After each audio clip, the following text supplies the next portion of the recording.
যাওয়ার রাস্তা হয়তো এখন নাই। জি আসসালামু আলাইকুম। আমরা এখন আছি আপনার হযরতপুর না, কদমতলী রোড, রোহিতপুর। 70% জায়গা ওই যে গাছগুলো দেখতেছেন না, এটা হাউজিং হবে, মানে হাউজিং এর জন্য কিনে রাখছে, মানে আপাতত কোনো রাস্তা থাকবে না ওই জায়গায়। 64% জায়গা এটা আমার নামে, বুঝছেন? আচ্ছা আচ্ছা, আমার শ্বশুর আমার নামে রাখতে ওকে ওকে, বুঝছেন? এটা 5 লাখ টাকা করে কাঠা বর্তমানে প্রাইস। আপনি করতেছেন না, এটা ওই আর একটা হাউজিং ঢুকছে পাশ দিয়ে, আচ্ছা তাদের সাথে মানে তারা এটা আস্তে আস্তে সব ব্যবহার করবে, সেই আশায় এটা কিনে রাখছে।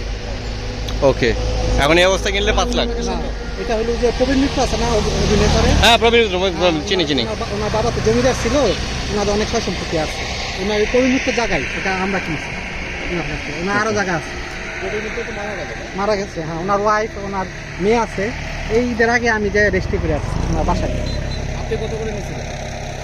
আমার নিচ্ছে, আমার শ্বশুর নিচ্ছে অনেক আগে, এই 2003 সালে নিচ্ছে। ও অনেক আগে। ভাঙিয়ে ভেঙে টাকা দিচ্ছে, তো আমরা মানে রেজিস্ট্রি করছি। আমি আমার শ্বশুর মারা যাওয়ার পরে আমি আমার নামে দিচ্ছি, মানে রেজিস্ট্রিটা বাকি ছিল।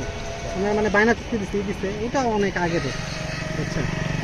এখন আপনি এটা নিতে পারেন যদি মানে এখন রিসেন্টলি নেন। রিসেন্টলি নিলে 5 লাখ টাকা করে শতাংশ পড়বো, 64% জায়গা আলাদা যতটুকু নেন। এটা ভালো, কিন্তু যেহেতু হাউজিং নেবে, রাস্তাঘাট সব পরিকল্পিত হবে, তো এটা ভালো। এটা কাগজপত্র আমার কাছে আছে। তবে এখানে আমি আপনাদের কিছু দিতে মাইনাস হবে, রাস্তার অবকাঠামোর জন্য কিছু মাইনাস হয়ে যাবে। হ্যাঁ, এটা হয় যে 30%, 25, 30। না, এবং এটাও হবে আমি যে জায়গা নিচ্ছি এটা হয়তো আমাকে না দিবে না, হয়তো দিবে আরেকটা জায়গা, এখন হয় কারণ ওনাদের যে রোড ম্যাপ আছে। ওই জায়গাটা আগে দেখে রাখেন, আপনার ডিসিশন নিন, তারপরে যদি দেখানো হয় আমি দেখাবো।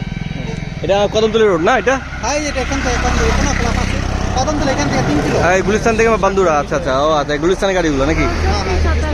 গুলিস্তান থেকে আসে। যা নিতে চাই কোনাখোলা এই পাশে না? হ্যাঁ, এই কোনা 1 কিলো। আচ্ছা, এই পাশে চলে যেতে পারবেন না?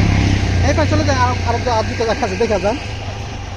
আসছেন, কষ্ট করছেন অনেক। না, ঠিক আছে, কারণ fine. এগুলো আপনার মাথা থাকবে না আমাদের জমি বাজেট অনুসারে আপনারা। না, এগুলো যত কভার করা যায়, ঠিক আছে? তাহলে হ্যাঁ, এটা মার্ক কর, লোকেশনটা দিয়ে আমাদের কাউকে দিবেন। আমি আসলে ভিডিওতে আছি তো। হ্যাঁ, মার্ক করছি, এটা মার্ক করতেছি, সমস্যা নেই। আমি শেয়ার করতেছি। কারেন্ট লোকেশনটা লিখেও দিন যদি সম্ভব হয়, মানে কি কোন হাউজিং ঢুকছে এখানে? এখানে ওই মডার্ন না কি জানি নাম আছে, ওই সাইডটা দিচ্ছে, বুঝছো? মডার্ন একটা হাউজিং আছে। অ্যাকচুয়ালি কি মানে এই আমার শ্বশুর মারা যাওয়ার আগে আমি জমি সংক্রান্ত কিছু জানতাম না। আচ্ছা, এখন মারা গেছে, হঠাৎ করে আমার উপর পড়ছে, এই জন্য আমি আস্তে আস্তে অটোমেটিক জানতে হইতেছে। আস্তে আস্তে শিখতেছি, জানতেছি, বুঝছো?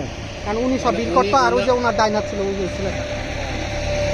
ওই যে জেনে দেখা গেল। কোন জায়গা আছে এগুলো এখন আপনারা সব জানেন? আমি জানি সব, আমার কাছে সব শেয়ার করে দেবো। আমার কাছে সব কাগজপত্র দলিল সবই আছে। না, এই জায়গাটা ভালো, মেন রোড তো, মানে ভালো। আর যদি হাউজিং হয় ওরা প্ল্যান করেই করবে। ওই যে গাছপাট আছে না, ওইখানে 64% এক দাগে। না, জায়গাটা শুরু কোথা থেকে? এখান থেকে না, ওই গাছগুলো আছে না, ওই জায়গাটা। আচ্ছা সরি, আমি তাহলে ভুল বললাম। এখান থেকে না। এখান থেকে না, আমি ভুল বলছি। হ্যাঁ। ওই যে আপনার গাছ মাঝখানে। গাছের ওখানে আর কি, গাছের ওখান থেকে। রাস্তা গেছে না, ওইটা মনে হয় হ্যাঁ। রাস্তা গেছে। ওই এতটা ই আছে। ওকে ফাইন, তাহলে যাই হোক, এটা জায়গা হিসাবে কিনছে। কেউ ভুল বুঝবেন না, জমির মূলত জায়গা ওই গাছের ওখান থেকে শুরু হবে, ঠিক আছে? ওকে, এটা একটা মার্ক করলাম।